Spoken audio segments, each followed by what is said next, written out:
কি অবস্থা সবার? চলো আজকে তোমাদের আবার গাছ দেখাই। আমার এখানে গাছ কিছু ছিল, এগুলো কেন জানি ইয়েলো হয়ে গেছে। পরে আবার আমি করছি কি মাটি এলোমেলো করে লাল শাক আর হচ্ছে গিয়ে আমি দিয়েছি ধনিয়া পাতা গাছ। এখানে আমি কিছু ধনিয়ার বীজ ফালিয়েছি। তারপরেই আমি আস্তে আস্তে করে দেখাচ্ছি, সবগুলাই আজকে দেখাবো। এখানে দেখো আছে কিছু লাল শাক প্লাস হচ্ছে একটা লাউ গাছের চারা। এখানে আমি জানি না লাউ গাছের চারা কিভাবে হলো, আই ডোন্ট নো। আর হচ্ছে পুঁই শাকের চারা হয়েছে 2টা, কিভাবে হলো, সরি 3টা, এটাও আমি জানি না। এটাতে আমি শুধু বুনেছি লাল শাক আর হচ্ছে পালং শাক। আনফর্চুনেটলি পুঁই শাক হয়ে গেছে, মেবি গত বছরের মাটি আমার ছিল তো সেখান থেকে হয়তো বা এই চারাগুলো হয়েছে। এগুলো হচ্ছে সব পালং শাক, এইটা মধ্যে একটা টমেটো গাছ আর পালং শাক। আর এখানে হচ্ছে গিয়ে 2টা লাউ শাক, একটা হচ্ছে গিয়ে মিষ্টি কুমড়া বিচি। এটার মধ্যেও হচ্ছে 3টা লাউ শাক আর লাল শাক হচ্ছে। এটাতে আবার 4টা লাউ গাছ হতে থাকুক, তারপর তো দেখাই যাবে। এখানে হচ্ছে গিয়ে 3টা লাউ শাকের চারা, একটা টমেটোর বীজ আছে। আর এটা কি গাছ আমি জানি না, তোমরা যদি কেউ জানো অবশ্যই জানাবা, নয়তো আমি এটা ফালাই দেব। আর এখানে হচ্ছে কিছু ধনিয়া পাতা গাছ আছে। এখানে আবার 2টা হচ্ছে গিয়ে টমেটো গাছ।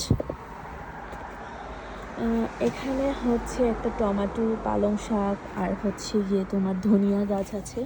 এখানেও টমেটো, একটা হচ্ছে গিয়ে তোমার বেগুনের চারা আছে। এখানে আছে হচ্ছে গিয়ে 3টা মিষ্টি কুমড়ার চারা। এখানে আমার কিছু পালং শাক হচ্ছে, আমি জানি না এগুলো কতটুকু হবে, আই ডোন্ট নো। এটা আমার একটা গোলাপের চারা, গত বছর নাজমুল দিয়েছে। আর মাশাআল্লাহ এবছর একটা কলিও এসেছে, যাতে ফুলটা ফুটে দোয়া করো। এখানে আমার 2টা টমেটো গাছ আর হচ্ছে আমি দিয়েছিলাম পালং শাক হচ্ছে এগুলা। এখানে আমার বেগুনের চারা আছে, কিছু লাল শাকের চারা আছে আর 2টা এই যে পুঁই শাকের চারা হয়েছে আলহামদুলিল্লাহ। এখানে আমার 3টা বেগুনের চারা, লাল শাক আছে, আর কিছু নেই। আর এখানে আমার হিউজ লাল শাক হয়েছে, হিউজ লাল শাক, প্লাস হচ্ছে একটা লাউ গাছের চারা। আজকে আবার দেখলাম নতুন করে এই একটা চারা হচ্ছে ফুচি দিয়েছে, সাথে এখানে একটা টমেটো গাছ আছে। এই তো আর একটু বড় হলে আমি কিছু কিছু তুলে ফেলবো, কারণ অনেক ঘন হয়ে গেছে, আমি প্রথমবার বুঝতে পারিনি। এখানে একটা টমেটোর চারা আছে, যাই হোক।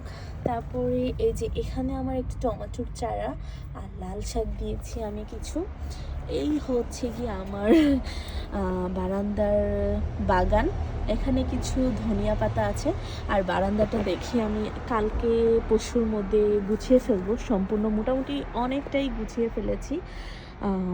আরও কিছু গুছাবো, কারণ 2 বাচ্চা নিয়ে না পারতেছি না। যাই হোক, আল্লাহ হাফেজ।